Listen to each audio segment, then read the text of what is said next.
नमस्कार दर्शकों, आपका एक बार फिर से हार्दिक स्वागत है हमारे इस चैनल भक्ति व्रत ज्ञान में। आज के इस वीडियो में सावन मास में भोलेनाथ की एक बड़ी ही रोचक कथा लेकर आपके सामने आए हैं। किसी गांव में एक बूढ़ी अम्मा अपने बेटे के साथ रहा करती थी। माँ बेटे बहुत मेहनत करते अपना गुजारा करते थे। एक बार बूढ़ी अम्मा ने मन ही मन विचार किया, क्यों न बेटे की शादी कर दी जाए। तो मन ही मन विचार करके बूढ़ी अम्मा ने अपने बेटे की शादी एक सुंदर सुशील संस्कारी कन्या से करवा दी। विवाह पश्चात वह सुंदर कन्या नित्य जल्दी उठकर सफाई कार्य कर स्नान करती, भगवान शिव का जप किया करती थी एवं वह पूजन अपने घर ही किया करती थी। वह शिव जी की अनन्य भक्ति करती थी। अगले माह जब सावन का माह आया तो उसने मन ही मन विचार किया कि क्यों ना मंदिर जाकर शिवलिंग पर जल चढ़ाए एवं पूजन किया जाए।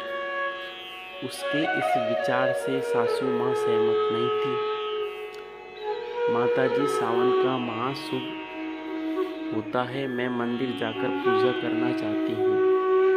तो बुढ़िया ने मन ही मन विचार करके कहा, मंदिर में जाने से तो बहुत समय व्यर्थ होगा, इतने में तो तुम घर का संपूर्ण कार्य कर लोगी। यह बात सुन वह बहुत उदास हुई और कुछ नहीं कर सकी।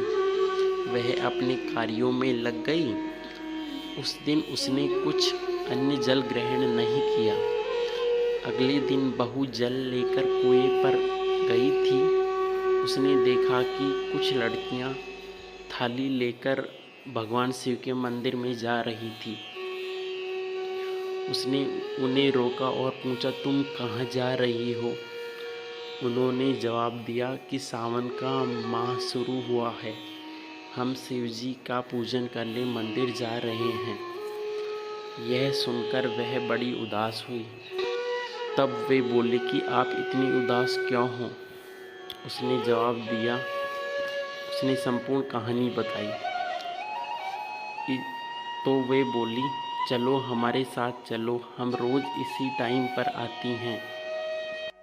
तुम भी इसी समय जल भरने आना, साथ में पूजन करने चलेंगे।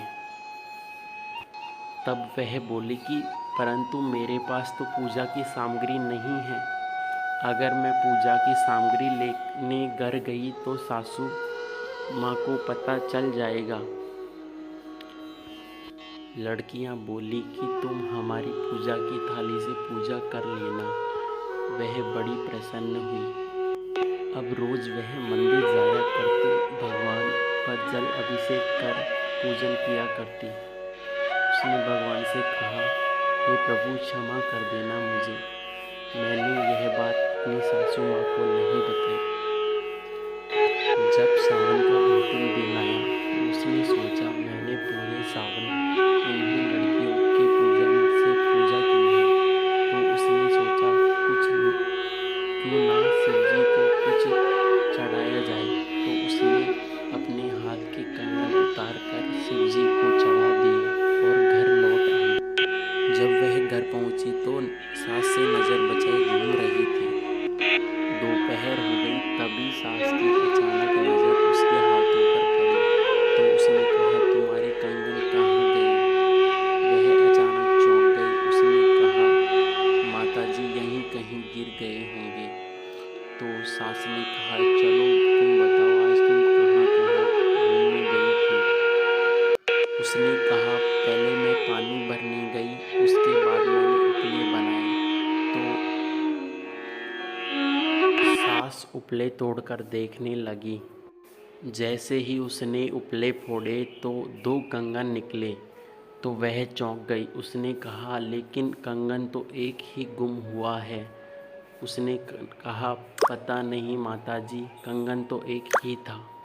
उसके बाद वह सभी उपले तोड़ने लगी। धीरे धीरे वह उपले तोड़ती गई, एक एक कंगन निकलता गया। सास ने बहू की तरफ देखा और कहा, ये सब क्या है? तो बहू ने क्षमा मांगी एवं संपूर्ण बात बतला दी। मैंने आज शिवजी को एक कंगन अर्पण किया है, तो उन्हीं की कृपा से ये सब हुआ है, इसलिए उन्होंने इतने कंगन वापस कर दिए। यह बात सास ने सुनकर वह बहुत प्रसन्न हुई। तो सास ने कहा, सावन में स्नान, जप, तप, दान का इतना ही महत्व है तो वे दोनों मिलकर अगले सावन जरूर व्रत करेंगे। अगले वर्ष दोनों ने मिलकर व्रत किया। व्रत करने से बूढ़ी अम्मा को पोते की प्राप्ति हुई।